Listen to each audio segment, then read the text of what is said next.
ప్రస్తుతం ప్రీవియస్ డేస్‌లో 5 years back Jaganmohan Reddy పరిపాలన చూసారు. ఇప్పుడు కూటమి ప్రభుత్వం చూసారు. ఈ 50 రోజులు రూలింగ్ ఎలా ఉందంటే ఏమని సమాధానం చెప్తారు? ప్రస్తుతం కూటమి ప్రభుత్వం చాలా ప్రజలకు ఆనందకరంగా ఉంది. ఎందుకంటే మొన్న ఆ రోజున ఎన్నికల్లో చంద్రబాబు నాయుడు గారు మేనిఫెస్టోలో పెట్టిన 5 అంశాలు ప్రమాణ స్వీకారం రోజునే ఆయన పెట్టడం జరిగింది. అందులో మొదటగా పెన్షన్ కార్యక్రమం. గతంలో 3,000 రూపాయలు ఉండే పెన్షన్ని ఆయన 4,000 చేస్తా అన్నారు. అలాగే గత 3 నెలల్లో కూడా కల్పిస్తా అని చెప్పడం జరిగింది. మొన్న 1వ తారీఖున జూలై 1వ తేదీన ఆ 3,000 ప్లస్ గత 4,000 కలిపి 7,000 రూపాయలు ఒకసారి ఇవ్వడం జరిగింది. అలాగే ఈ నెల కూడా ఈ ఆగస్టు 1వ తేదీన కూడా పెన్షన్ మేము బ్రహ్మాండంగా చేస్తున్నాం. అలాగే ల్యాండ్ టైటిల్ యాక్ట్ రద్దు చేసి కొత్త పాస్బుక్లు కూడా విడుదల చేయడం జరిగింది రాజముద్రతో. ఇదివరకు మాకు జగన్ దిష్టిబొమ్మ ఉండేది, దాని మీద జగన్ ఆస్తిలో ఉండేది. అది ఈ రోజున మన ఆస్తి అని తెలిసేలాగా ప్రభుత్వం రాజముద్రతో ఇవాళ పాస్బుక్లు ఇవ్వడం జరిగింది. అలాగే ఉచిత ఇసుక అన్నారు, ఉచిత ఇసుక కూడా ఇవ్వడం జరిగింది. గతంలో ఒక ట్రక్ ఇసుక కొనాలంటే 5,000 ఉండేది. ఈరోజు ఒక యూనిట్ ఇసుక ట్రక్ ఇసుక మాకు 2,000, 3,000 వస్తుంది. అంటే ఈ పరిపాలన కూడా ప్రజలందరూ కూడా సంతోషపడుతున్నారు. సరే, ఇప్పుడు చూస్తున్నట్లయితే అంటే అమరావతి ఎలా ఉండబోతుందంటారు ఫ్యూచర్లో? డెవలప్మెంట్ పరంగా ముందుకెళ్ళిద్ది అంటారు, అన్ని గవర్నమెంట్లోకి వెనకబడి ఉంటుంది? అమరావతి చాలా అద్భుతంగా అభివృద్ధి చెందుతుంది. ఎందుకంటే గతంలో ఏమీ లేని రోజుననే ఆయన 33,000 ఎకరాలు సేకరించి ఆ రోజునే ఇక్కడ సచివాలయాలు, మన పార్టీ కార్యాలయాలు, మన సచివాలయాలు, అసెంబ్లీ భవనాలు అన్నీ ఏర్పాటు చేయడం జరిగింది.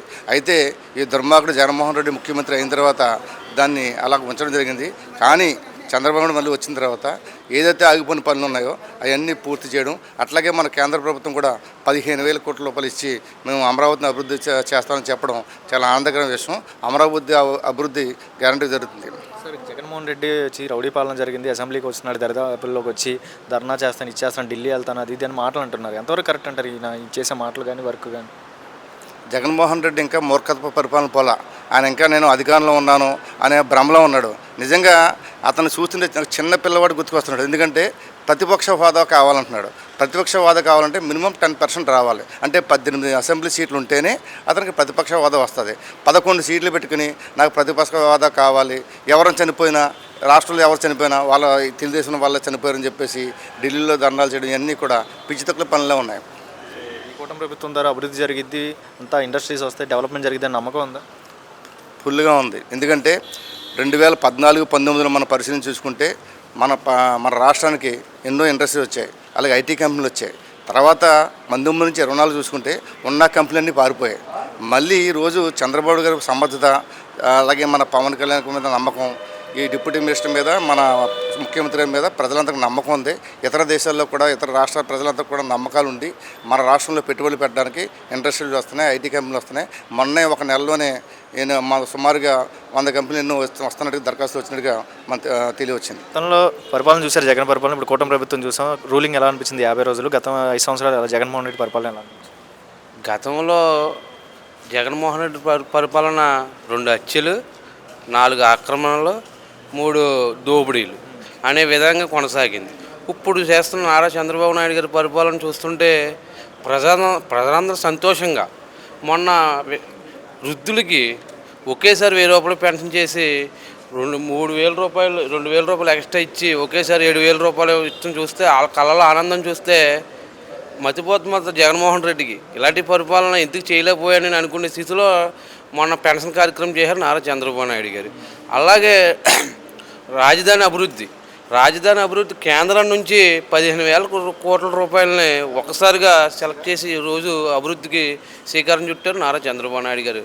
అలాగే మన పోలవరం కూడా కేంద్రం మేమే డెవలప్ చేస్తామని ఈరోజు అని బాధ్యత సేకరించి ఇవాళ పోలవరం డెవలప్ చేసే విధంగా కూడా నారా చంద్రబాబు నాయుడు గారు కానీ కూటమి ప్రభుత్వం ముందుకు సాగుతుంది.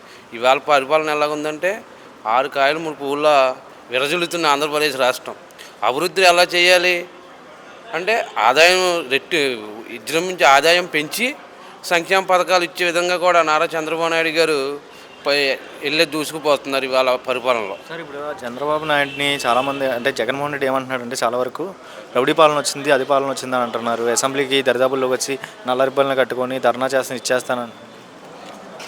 మా విలేజ్లో ఒక సామెత ఉంటుంది. ఏ రకంగా అంటే పచ్చకాములోడి కంటే లోకం అంతా పచ్చగా కనపడుతుందంట. ఈ జగన్మోహన్ రెడ్డి ఈ అచ్చులు రాజకీయాలు చేసి ఎదటోడు కూడా అలాగే చేస్తున్నాడని అందరి మీద నిందేయడం తప్ప ఏమీ లేదు. అంతా శూన్యం. చాలా శాంతంగా ఉన్నారు, ప్రజలందరూ సంతోషంగా ఉన్నారు. అభివృద్ధి జరిగితే నమ్మకం ఉంది.